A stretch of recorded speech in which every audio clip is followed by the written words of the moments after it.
happens, don't worry about it. So this tour, oh hey, oh, I thought it was a person. I was like, oh hey, what's up? I thought they were gonna be like, your dress is up in the back. And I was gonna be like, that was free. You're welcome. It's just a mic stand. You're probably wondering why this mic stand is here. I decided to start this whole thing called Open Mic Night this tour because, well, first of all, I ran into this guy who was awesome and ballsy. I was in a mall, in Green Hills Mall in Nashville, and this guy just came up to me and was like, wait, you gotta hear me sing. And he just started belting out Whitney Houston to me. And he was really good.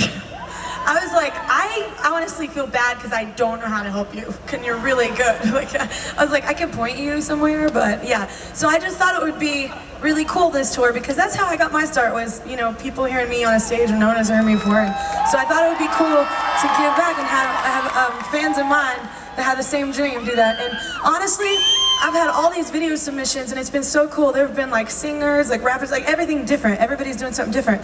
And it's just your talent, and this is, I'm giving up one of my songs and the time in the set list for somebody to come up here and have those 3 minutes or whatever, or however long their thing is. And so this first one, this was really cool. This chick, I was listening to a bunch of singers, oh no, and this chick comes on and just starts doing like slam poetry, and I was like, what? And it was like so cool. So please, y'all, this is hard to do. It's not her stage and it's mine, so y'all gotta be sweet to her. And so give her the stage, I'm gonna let her have this mic. This is Miranda Tellis. Come on out here, Miranda. She wrote me the sweetest letter on pink paper, which makes me love you more.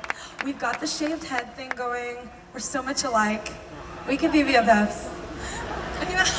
She's so awesome, and give it up for y'all. This is hard to do in front of thousands of people, so come on.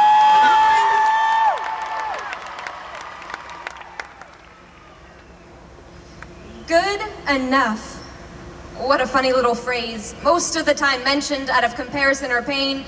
An ambiguous, arbitrary, imperfect measurement that is used to quantify whether one is adequate, often mentally preceded by the words, I'm not. There's a standard we pursue, this enough we try to reach, and though we'd like it to be true, this inner beauty that we preach, when you boil it down, we're more shallow than that. Trading intelligence for someone less fat, compromising kindness for eyes more blue, legs that are longer, a waist that size too. And even when you have that checklist of qualities, there will always be someone who's more what you ought to be. You become more of a counterfeit and less what you want to be as you become a commodity at the expense of your modesty. And let's just pretend you've made the cut. In the temporary process of being societally perfect, you've accomplished your goal of fitting into a box that's so small and artificially constructed, even Barbie would be uncomfortable. But how do you feel when all you're good for is a childish 15 minutes of play, collecting dust while you're on display? You're fun for a while, then put away like trophy reminiscent of the good old days. Your number chalked up on a board like a tally, and you gave away casually your body, your heart, your entire mentality that resembled any form of frugality, because this one seemed to have no commonality to all the others and their vulgarity. But now with your clothes on, in all actuality, you've exhausted his kindness and hospitality, because he doesn't care if your miscongeniality, that boy you so loved, reduced you to a novelty.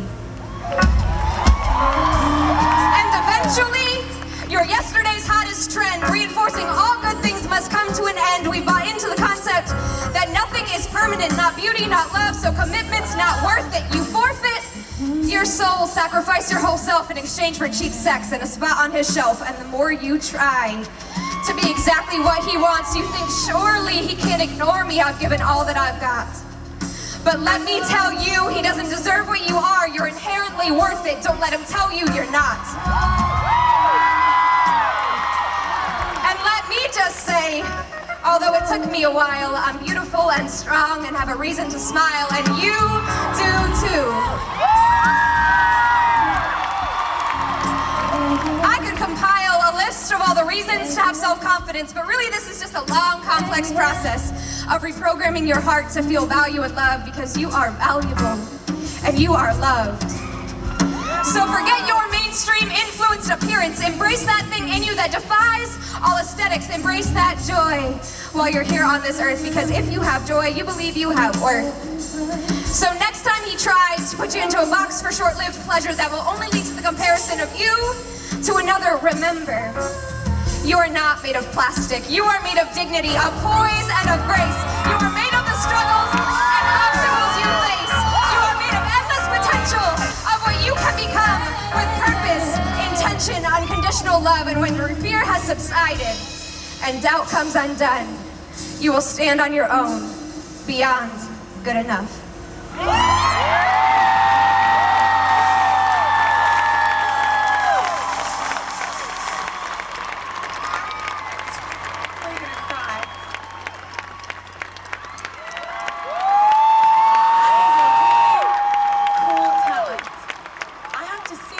Miranda, and you've now made me emotional.